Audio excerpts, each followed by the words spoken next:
What a Catch, Part 83, a Miraculous Ladybug Fanfiction.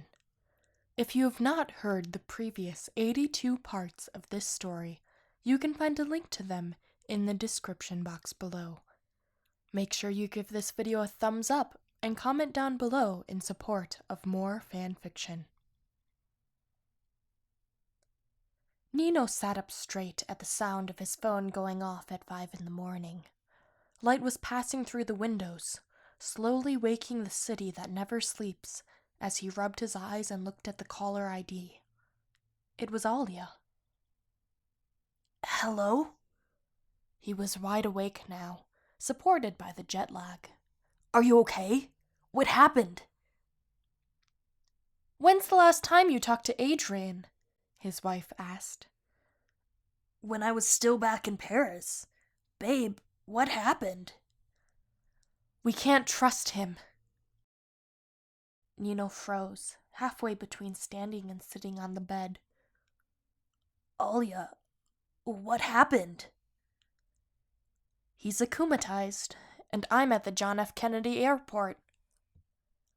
He snapped up, grabbing his shoes and the keys to Adrian's Maserati. She was here? In New York City? I'm on my way. Babe, Alya said, did you just wake up? Kind of, yeah. Go put on a shirt.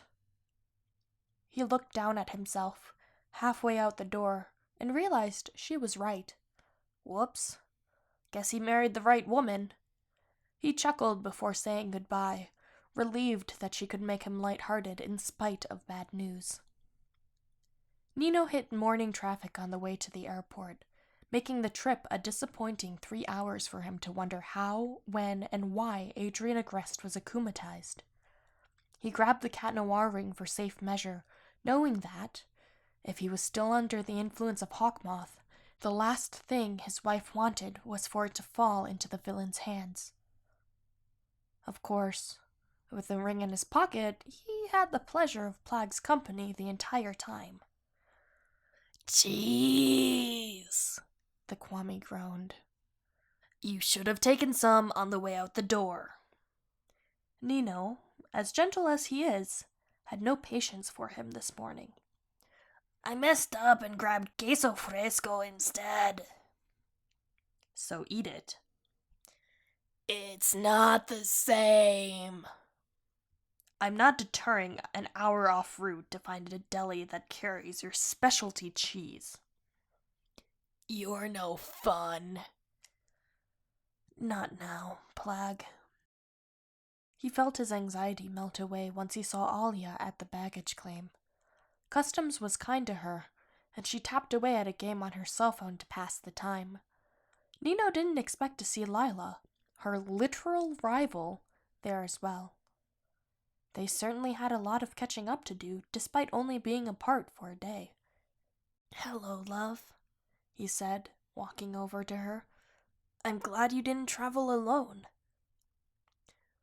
We have a lot to talk about, Alya said, putting her phone away and standing up to hug him. Shh. He pulled her closer. Give me a moment to recharge. The airport bustled around them as he took her in, a moment of clarity after a rush of near insanity. Okay, he whispered. We'd better get going. Let's go, love. He slid his hand into hers and glanced at Lila to make sure she followed them out. He was more than curious about Adrian, and the car ride would certainly be worth his time. He wasn't aware of the bracelet missing from his wrist, but such knowledge would come to light in time. Rather, several memories would prove themselves missing with time. Thank you so much for listening.